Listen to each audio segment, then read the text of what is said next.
আমাৰ প্ৰাচীন ধৰ্ম গো পূজা সমিতিৰ যেই 5 দিনীয়া কাৰ্য হৈছে যে আমি আৰু দ্বিতীয় দিন আৰু মুখ্যতঃ আজি গোষ্ঠাষ্টমী পৰ্বোৎসৱ আজিৰ দিনটোতে উদযাপিত হয়।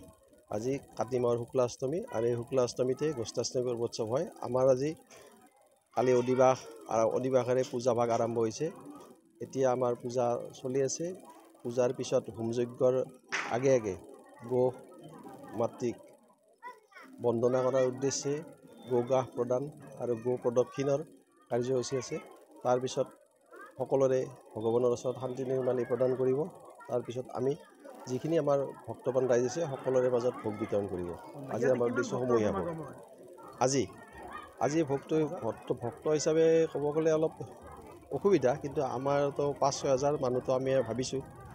আৰু এনে সন্ধিয়া অৱস্থাত যিখিনি ধৰ্মপ্ৰাণ ৰাইজ আছে তেখেতসকলে দৰ্শনৰ কাৰণে আহিব। ইয়াত আমি ভগৱান শ্ৰীকৃষ্ণৰ জীৱনৰ গোটেই পৰিক্ৰমাৰ বিভিন্ন স্তৰৰ তেওঁৰ মৃন্ময় মূৰ্তিবোৰেৰে আমি ইয়াতে ষ্টল হিচাপে আমি গোটেইখিনি মানুহক দৃষ্টিৰ কাৰণে ৰাখিছোঁ যে তেখেতসকলে যাতে আমি ভগৱান শ্ৰীকৃষ্ণই শিশুকালৰ পৰা কেনেকৈ কি পৰ্যায়ৰ মাজেৰে পাৰ হৈছিল জীৱন পৰিক্ৰমা, ইয়াত আমি সকলোবিলাকে ষ্টল আকাৰত মৃন্ময় মূৰ্তি হিচাপে আমি উপস্থাপন কৰিছোঁ। আমাৰ ফোনৰ শিল্পী জুবিন গাৰ্গৰ কথাটো হৈছে কি, আমি যিহেতু আটাইৰে হিয়াৰ মাথো অসমত, আমি তেখেতৰ শ্ৰদ্ধাঞ্জলি কালি আমি সন্ধিয়া শ্ৰদ্ধাঞ্জলি অনুষ্ঠানে তেখেতৰ আৰম্ভ কৰিছোঁ আৰু এই 5 দিনেই তেখেতৰ সদায় সন্ধিয়া শ্ৰদ্ধাঞ্জলিৰ ব্যৱস্থা কৰা হ'ব। আৰু আপোনাৰ দেখিছেই নিশ্চয় আমি তেখেতৰ শ্ৰদ্ধাঞ্জলি যথেষ্ট বক্তব্য কৰিছে।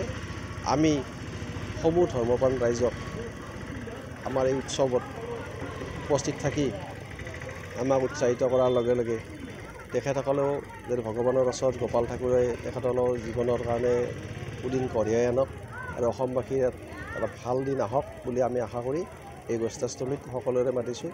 এতিয়া আমাৰ ইয়াত এটা বিভিন্ন কাৰ্যসূচী আছে, যেটা সাংস্কৃতিক কাৰ্যসূচী আছে। আমাৰ লোক সংস্কৃতিৰ ওপৰত আমাৰ বিয়ানামৰ পৰা আদি কৰি আমাৰ নাগাৰা নাম, ঢুলীয়া, লটাৰী বিভিন্ন কথাটো ইয়াত উপস্থাপিত কৰিব। আৰু আমি অহাকালিৰ পৰা 2 দিনীয়া কাৰ্যসূচী লুইতপৰীয়া থিয়েটাৰক, ভ্ৰাম্যমাণ থিয়েটাৰক আমন্ত্ৰণ কৰিছোঁ নাট প্ৰদৰ্শনৰ কাৰণে। এই গোটেইখিনি লৈ আমাৰ 5 দিনীয়া আৰু আমাৰ সাংস্কৃতিক সন্ধিয়াৰে আৰু শেষত আমি আমাৰ এই অনুষ্ঠানৰ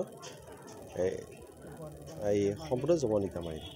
যিকোনো খবৰৰ বাবে যোগাযোগ কৰক 7099017330 লগতে 7099017110 নম্বৰত।